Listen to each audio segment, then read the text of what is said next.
ఈరోజు మకర రాశి వారికి విద్యార్థులు సోషల్ మీడియా మరియు అనవసరమైనటువంటి సైట్లు వాడడం వల్ల చదువు మీద ఏకాగ్రత తగ్గుతోంది.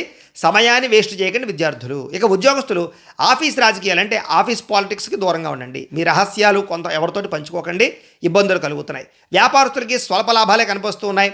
నమ్మిన వారే మోసం చేసే అవకాశం ఉంది, జాగ్రత్త. ఆర్థిక లావాదేవీల్లో సంతకాలు చేసేటప్పుడు దుబారా ఖర్చులు చేసేటప్పుడు జాగ్రత్త తీసుకోండి. స్త్రీలు కొత్త వ్యక్తులతో అతిగా మాట్లాడడం వల్ల కొత్త సమస్యలు వస్తాయి, జాగ్రత్తగా ఉండండి. ఖరీదైన వస్తువులు, వాహనాలు, యంత్ర పరికరాల విషయంలో జాగ్రత్త వహించండి, చెడిపోయే అవకాశం కనపడుతోంది. విదేశాల్లో ఉండే భారతీయులు డాక్యుమెంట్ వ్యవహార విషయాల్లో అశ్రద్ధ వహించకండి. చట్టపరమైనటువంటి నిబంధనలు ఏమైనా ఉంటే అతిక్రమించకండి. అక్కడ రూల్స్ ఖచ్చితంగా పాటించండి. ఊహించినటువంటి ఖర్చులు పెరిగిపోతాయి.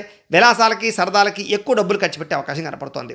కొత్త రుణాలు తీసుకునేటప్పుడు జాగ్రత్తగా ఉండండి. ఆవేశంతో కొత్త అప్పులు చేశారనుకో షూరిటీ సంతకాలు పెట్టినా చిక్కుల్లో పడతారు, జాగ్రత్త.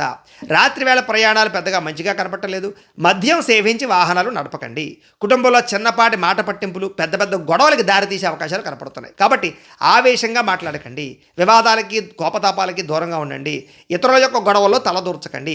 అనవసరమైన సమస్యలు ఎదుర్కొంటారు, జాగ్రత్త. సమయానికి నిద్రాహారాలు లేకపోవడం వల్ల, ఆహార నియమాలు పాటించకపోవడం వల్ల కడుపు నొప్పి లేదా గ్యాస్ట్రిక్ ట్రబుల్ వచ్చే అవకాశం ఉంది, జాగ్రత్త. ప్రేమికులకి మూడవ వ్యక్తి మధ్యలోకి రావడం వల్ల అనుమానాలు మొదలవుతాయి, జాగ్రత్త. భార్యాభర్తలు పాత విషయాలు తలుచుకోవడం వల్ల మనశ్శాంతి కోల్పోతారు. విమర్శించుకోవడం మానేయండి. పెట్టుబడుల విషయంలో త్వరగా డబ్బులు చేయాలని ఆశతోటి స్కీముల్లో డబ్బులు పెట్టినట్లయితే కనుక నష్టపోతారు.